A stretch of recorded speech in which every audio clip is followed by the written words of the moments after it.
kita di Selangor. Adakah Selangor akan tumbang? Adakah Selangor akan jatuh ke tangan pengkhianat nasional? Untuk makluman tuan-tuan, Johor goyang. Dan Johor, ini cerita kita, jangan cerita orang lain tau. Cerita kita je tau. Ini cerita kita je. Sebenarnya kerajaan Johor dah tumbang. Tapi dia tengah menunggu pusat sekarang ini. Sama ada nak tumbang atau tidak. Kalau kerajaan pusat bertukar, kerajaan Johor akan bertukar. Itu. Ini jangan cerita orang lain. Ini cerita kita je tau. Pastikan benda tu.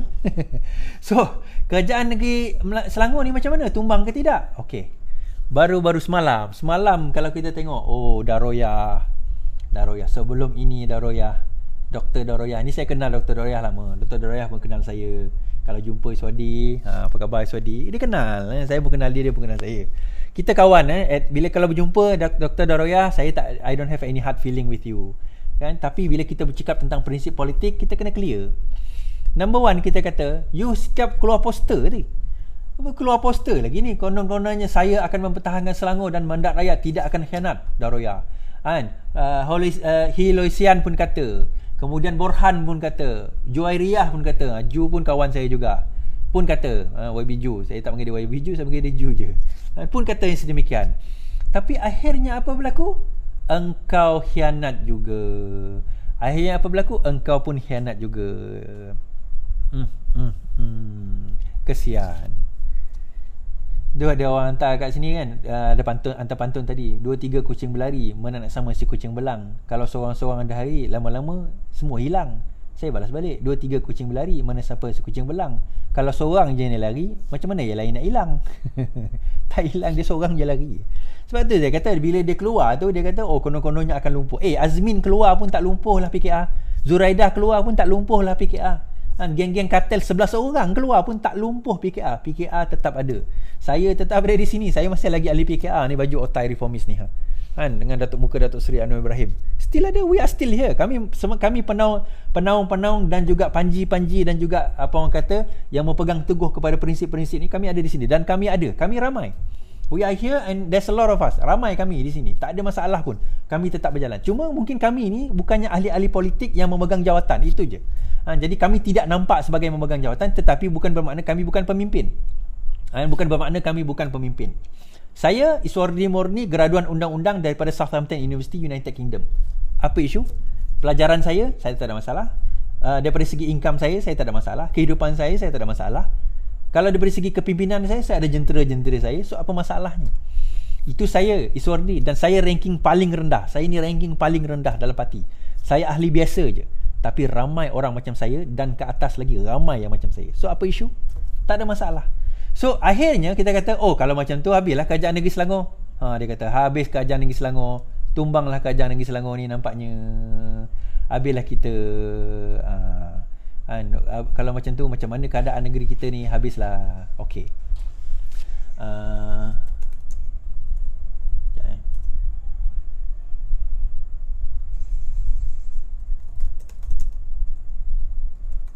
Dia terdelete tadi.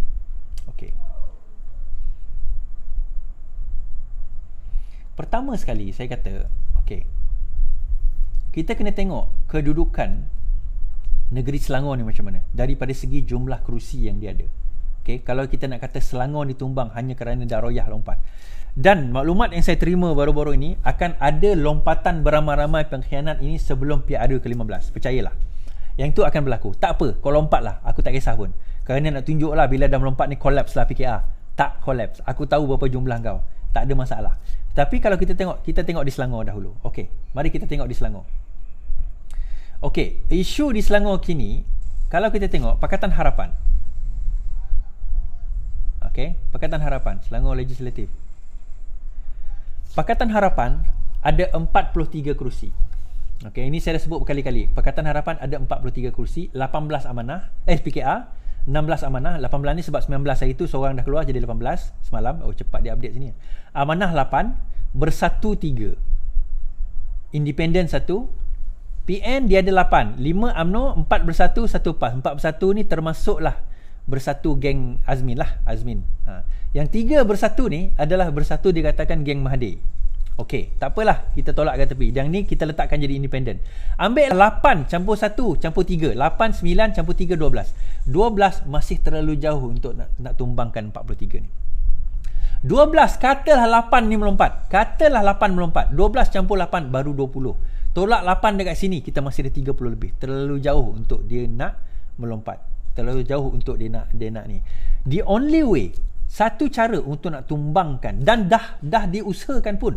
Bukan saya tak tahu, saya dapat maklumat terkini. Maklumat mengatakan bahawa sudah ada ura-ura, dah tawar-menawar itu berlaku. Sebab itu saya tulis dalam Facebook saya hari ini, bukan dalam page, tapi dalam personal saya kata, siapa itu pelacur politik?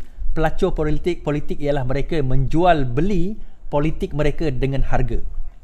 Mereka yang menjual beli politik mereka, kedudukan mereka dengan harga. Harga jawatan, harga pangkat, harga kedudukan, harga menteri, harga JLC. Itu adalah pelacur politik. Aku tak kisahlah engkau pakai serban ke, engkau bawa tasbih ke, nama kau tok guru ke, engkau haji ke, engkau apa ke, aku gelar engkau sebagai pelacur politik.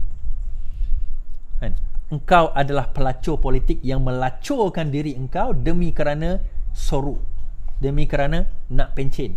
Itu je. Simple aku punya ayat. Faham tak faham? So kalau kita tengok dekat sini, Selangor macam mana kedudukan saya? Kita kedudukan kukuh, tetapi dia ada syarat.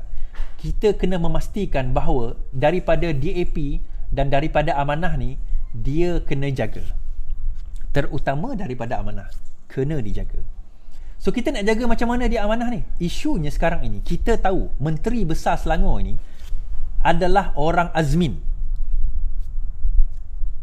Menteri Besar Selangor ini, saya tunjuk video ni, gambar ni. Menteri Besar dia Amiruddin ni adalah orang Azmin. Tak boleh dinafikan. Sungai Tua ni, dia adalah orang Azmin. Dia nak deny? Amir, kau kenal aku kan? Aku pun kenal kau kan?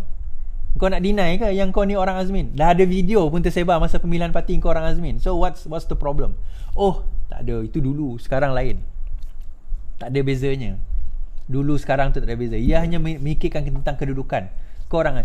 Tetapi okeylah sekarang ni engkau menteri besar, tak apalah. Demi kerana kedudukan kau nak menteri besar, tak apalah. Aku letaklah barrier untuk aku nak memastikan supaya awak, Amir, tidaklah terpelanting jadi pengkhianat. Tak apa. Kita hold that position sampai PRU 15. Kita tengoklah nasib you nanti, sama ada you akan boleh bertanding lagi atau tidak. Okey, tak apa, kita letak kat situ. Namun begitu, persoalan yang lebih utama dia, macam mana kita nak memastikan supaya Selangor ini tidak bergoncang, tidak bergoyang. So Amir kena bijak. Okey, saya bagi contoh. Okey, ini adalah Majlis Mesyuarat Negeri, Exco Negeri. Okey, ini adalah Exco Negeri Selangor. Okay, kita ada menteri besar, okay, tak ada masalah, daripada PKR. Okay, yang ni Amin ni kita tak ada masalah sangat. Masri pun tak ada, dia ni keuangan dengan undang-undang ni kita tak ambil kisah. Okay, kemudian kita ada Dr. Tang. Okay, DAP, Dr. Tang. So satu DAP, satu PKR. Exco, speaker pun daripada DAP. So dua dah DAP. Timbalan daripada PKR, dah royah tapi dah keluar. Okay, timbalan tolak tepi. Kemudian ni PKR, dua dah PKR. Yang ni DAP, Gana Batirau ni DAP. Tiga. Yang ni amanah seorang. Portfolio jawatan kuasa tetap kebudayaan pelancongan ni tak ada orang lagi. Okey. Kemudian Khairuddin, PKR. Kemudian Eng Zihan Kinrara, DAP. Yang ni pun dah kena gantung. Aniza Talha ni, Lembah Jaya, kena gantung tapi belum kena bawang parti. So yang ni pun akan kena tukar. Siti Mariah daripada amanah. So dua amanah. Okey, kemudian Hiloisian PKR. Okey, kalau kita tengok daripada sini, kedudukan dia DAP dan PKR memegang banyak jawatan. So amanah ada dua je. Itu saya kata tadi, kalau kita betul-betul nak jaga kedudukan, walaupun amanah ada 8 kerusi, kita tak boleh nafikan bahawa kedudukan itu kita kena jaga. Sebab itu kita nak marah macam mana pun dengan Muhyiddin Yassin, dia tawar. Yang ni dia tawar, yang Muhyiddin Yassin dia tawar. Yang ni kita ada kedudukan, tak perlu nak tawar. Kita memang nak memastikan orang kita ada kat situ. Sebab itu saya kata, kalau kita nak memastikan benda ini betul-betul ada, bagi saya apa salahnya? Ini cadangan saya. Sebab saya tengok benda ni. Okey, katakanlah kita tak nak bagi kedudukan Menteri Kebudayaan, Exco pengurusi jawatan kebudayaan dan pelancongan peradaban Melayu, katakanlah kita masih tak nak bagi kepada amanah, katakan, sebab amanah sekarang baru ada 2 je. Apa kata saya cadangkan, kenapa menteri besar nak pegang banyak sangat portfolio ni? Termasuklah jawatan kuasa tetap keuangan. Okey, ni tak apa, pembangunan tanah, okey, tak ada. Hal ehwal agama Islam, saya rasa dekat Penang, hal ehwal agama Islam dipegang oleh ada seorang yang khas untuk memegang hal ehwal agama Islam. Kenapa menteri besar nak pegang hal ehwal agama Islam? Saya tak faham. Bila saya baca tadi, saya tengok kenapa hal ehwal agama Islam ni tak diberikan kepada contohnya amanah. Sebab saya tahu dalam amanah ramai ustaz. Dan kalau kita tengok dalam amanah ni ramai ustaz. Kalau kita tengok daripada segi kedudukan tadi, kedudukan jawatan, kedudukan orang-orang di dalam amanah itu sendiri. Kalau kita tengok daripada amanah, kita ada Ustaz Ahmad Mustain. Kalau kita tengok seorang lagi amanah, ni dia jawatan.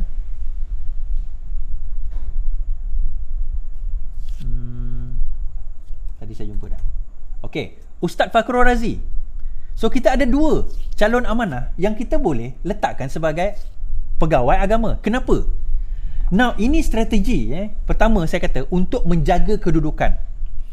Kita kena bahagian agama ni, kita kena pastikan ada orang yang betul-betul jaga bahagian agama. Kenapa? Sekarang ini saya dapat komplain. Pertama, hubungan dengan istana tu perlu ada orang yang khusus untuk menjaga hubungan dengan istana, terutama dalam bidang agama.